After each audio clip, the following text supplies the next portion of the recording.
आवारापन का फेवरेट गाना कौन सा है आपका? मुझे सिद्धार्थ रॉय कपूर साहब ने कहा था, मोहित सूरी को देख के लगता है कि मर्द को दर्द होता है।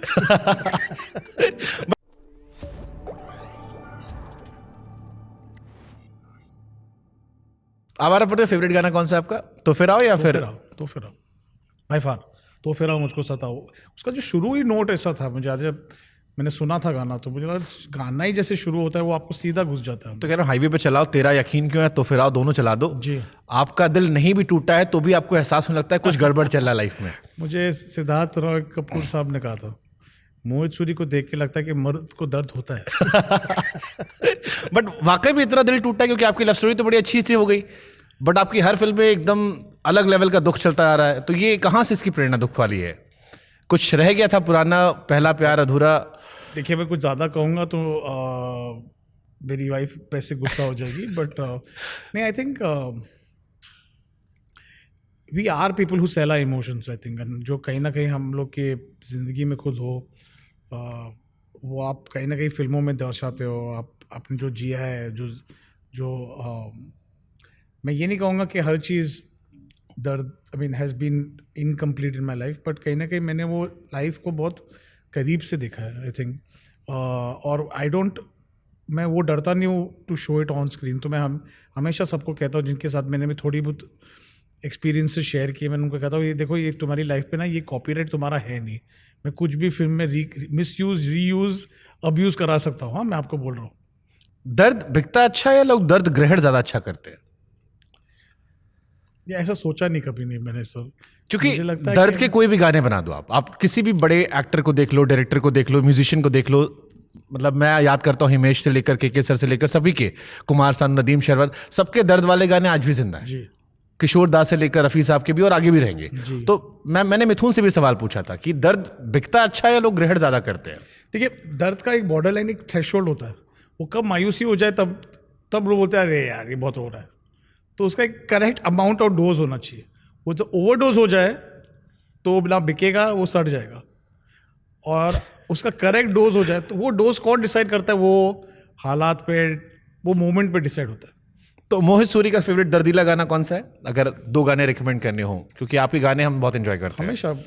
मेरे बहुत गाने आए हैं, बहुत पॉपुलर भी हुए, पर मेरे लिए सबसे ज़्यादा इम्पोर्टेंट हमेशा वो लम्हे, वो बातें, वो भीगी भीगी यादें, हमेशा वो रहेगा जहर का। क्योंकि वो मेरा पहला गाना था जो उस मुकाम तक पहुंचा था, जो एक बेंचमार्क सा सेट हो गया था।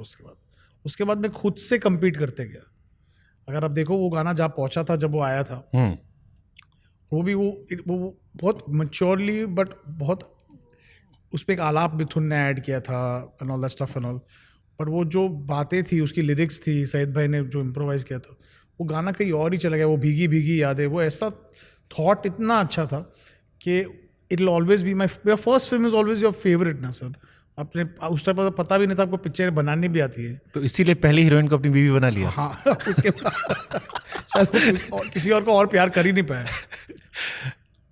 ये आप टैलेंटेड तो हो, बट अपनी पहली हीरोइन को वाइफ बनाने के लिए कौन सा टैलेंट चाहिए होता है? अच्छी बहन होने का, कि अच्छी बहन का सपोर्ट? आज तो राखी भी है जी। तो मेरी सिस्टर बहुत सपोर्टिव थी, मेरे को असिस्ट करी थी वो उस फिल्म में, आपको पता ही है। तो मुझे असिस्ट करी थी वो फिल्म में। और जब लव स्टोरी मेरी शुरू हुई थी, बट पता नहीं सर, कभी कभी क्या होता है ना, मैं एक्चुअली एक होर्डिंग के नीचे खड़ा था और मैंने कहा था कि मुझे ये लड़की से शादी करनी है। और एक बहन ने दूसरी बहन को बता दिया। दूसरी बहन थी पूजा भट्ट, उसने जाके सीधे अपनी हीरोइन को बता दिया। जब मैं पहली बार उनके ट्रायल पे मिला था फॉर पाप, जो उनकी फिल्म थी, तो I was introduce to her as the boy who wants to marry you. तो बहुत एम्बैरेसिंग था। मैंने बोला मैंने तो ऐसे ही बोल दिया था, तुमको कैसे पता लग गया ये? बट आई थिंक कहीं ना कहीं उदिता को ये लगा था कि ये बहुत सच्चा सा लड़का है। तो ये जो गाना था जहर में, अगर तुम मिल जाओ जमाना छोड़ देंगे हम, ये उदिता के लिए तो नहीं बनाया था आपने? नहीं, उदिता ने मेरे लिए बनाया था। क्योंकि बहुत सारे फिल्म ऐसे आती है सर जहाँ पे गाने जो होते हैं वो रिलेट कर, जैसे मैं वो लम्हे देख रहा था, तो वो लम्हे में जब गाना था तू जो नहीं है, या फिर मुझे फिर तबाह कर, मुझे फिर रुला जा, सितम करने वाले कहीं से तू आ जा, तेरी ही तरह तेरा गम भी हंसी है। मैं भट्ट साहब के जब पुराने वीडियोस या इंटरव्यूज देखता हूँ तो मुझे वो रिलेट करते थे। जहर में आपका भी था ये, आपके भी इमोशंस नहीं, थे? वो गाना एक्चुअली मुझे भट्ट साहब ने सुनाया था। वो उनके बचपन में एक गाना था जो उन्होंने बचपन में सुना था, और वो गाना हम लोगों ने रिक्रिएट किया था वो गाना जी। बट कहीं ना कहीं वो एक फाउंडेशन। देखिए, भट्ट साहब का टैलेंट ये है कि वो बोलते काफ़ी कुछ चीज़ें हैं, पर सुनने वाला भी होना चाहिए, रिसीव करने वाला नहीं होना। हमेशा ये कहते हैं मैं तो बोल दूंगा, ये इन्फॉर्मेशन रिसीव कौन करेगा? तो आई थिंक कहीं ना कहीं वो मेलनकॉली, वो दर्द की खोज, वो काइंड ऑफ सिनेमा मेरे अंदर ही था। कहीं मेरे को उस टाइम पता भी नहीं था 22 साल की उम्र में कि मुझे कैसे टाइप की फिल्म बनानी है, पर I think slowly and steadily वो कहीं ना कहीं खुद डिस्कवर हो गया। अभी बहुत चर्चा चल रही है कि 20 साल का एक्टर है, ये है वो है। आप 21 साल के थे, मिथुन शायद 20 साल के थे, आतिफ भी 20 के आसपास के थे। मैं 22 का था, मिथुन 20 साल का था, वो 19 साल का था। आतिफ तो 22, 19, 20, 19 और इमरान हाशमी 24। इमरान 24।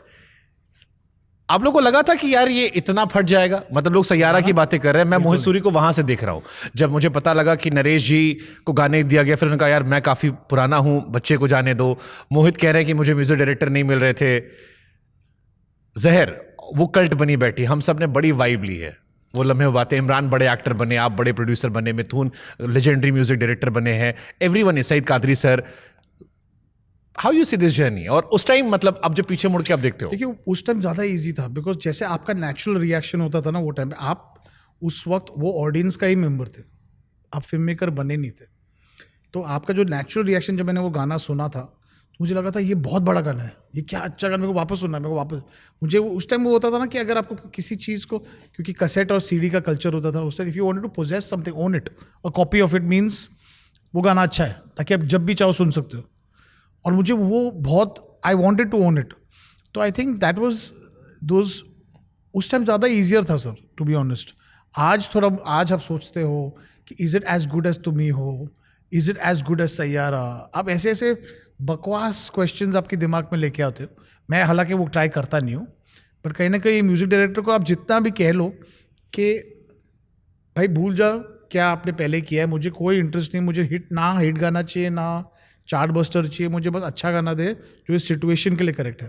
बट इस दुनिया में जितने भी म्यूजिक लवर हैं वो कहते हैं यार इमरान हाशमी के गाने ऐसे हैं कि प्लेलिस्ट में चला दो, नेक्स्ट करने की जरूरत नहीं है जी। आप जो भी आ रहा है वो अच्छा ही होगा। जी। आतिफ असलम कल्ट है, अरिजीत सिंह कल्ट है, जो नहीं जानते उन्हें बता दो कि सब मोहित से ही शुरू हुए हैं। जी। और आपने म्यूजिक कुछ नहीं सीखा है?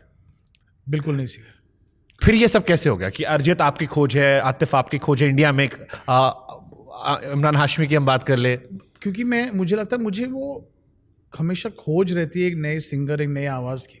वो खोज जब तक आपने जिंदा है ना, आपको मिलते जाएगा। अगर आप खोजोगे नहीं, you will not find the answers.